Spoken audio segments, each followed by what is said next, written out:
A reading from the first book of Kings. In those days, Elijah the prophet went to Zarephath. As he arrived at the entrance of the city, a widow gathering sticks there, he called out to her, "Please bring me a small cupful of water to drink." She left to get it, and he called out to her, "Please bring me a bit of bread." She answered, "As the Lord your God lives, I have nothing baked. There is only a handful of flour in my jar and a little oil in my jug. Just now I was collecting a couple of sticks to go in and prepare something for my son and I. When we have eaten it, we shall die." Elijah said to her, "Do not be afraid. Go, do as you propose. For first make me a little cake and bring it to me. Then you can prepare something for yourself and your son. For the Lord, the God of Israel, says the jar of flour shall not go empty, nor the jug of oil run dry, until the day when the Lord sends rain upon the earth." She left and did as Elijah had said. She was able to eat for a year, and she and her son as well. The jar of flour did not go empty, nor the jug of oil run dry, as the Lord had foretold through Elijah. The word of the Lord. Hindsight is 2020. Easy for us to read the story about a poor mother who trusted in God, who had thought she was about to run out of food for she and her son, and see why trusting in God makes sense. How poor was this woman that she was going to make soup out of sticks? Reading this story from the book of Kings, it's easy for us to say, of course she should trust in God. We have hindsight.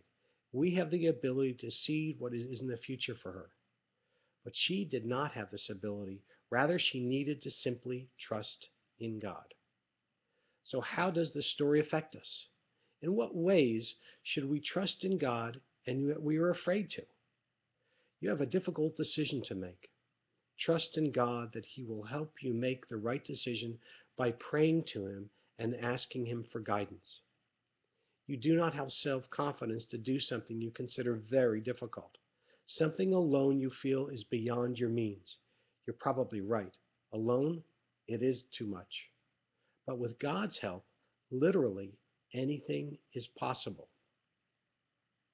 Do you trust in God to give you the strength to get it done? To do it with confidence and be really good at it? Something you thought you could never do? Ask for God's help. Trust in God, and I promise you can get it done.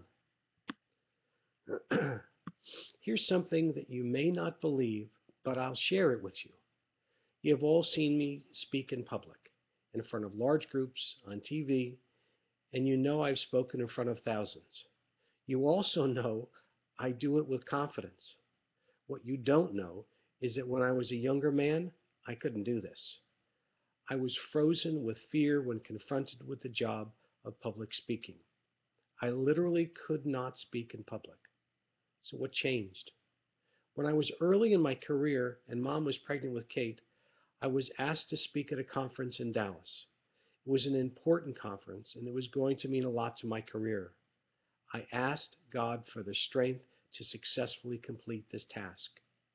The next day, my boss called and told me the company was going to pay for a small group of us to go through speech training with a speech coach. We were taught how to speak on stage in front of a large group with confidence. The training, along with God's grace, gave me the ability to do a great job, and to this day, I credit this one speech with my ability to confidently speak in public. Trust in God. I will never tell you that your life will be without challenges. I will tell you that when you trust God for His help, and you ask Him for help, ask Him for encouragement, you can trust that God will help you do literally anything. Peace.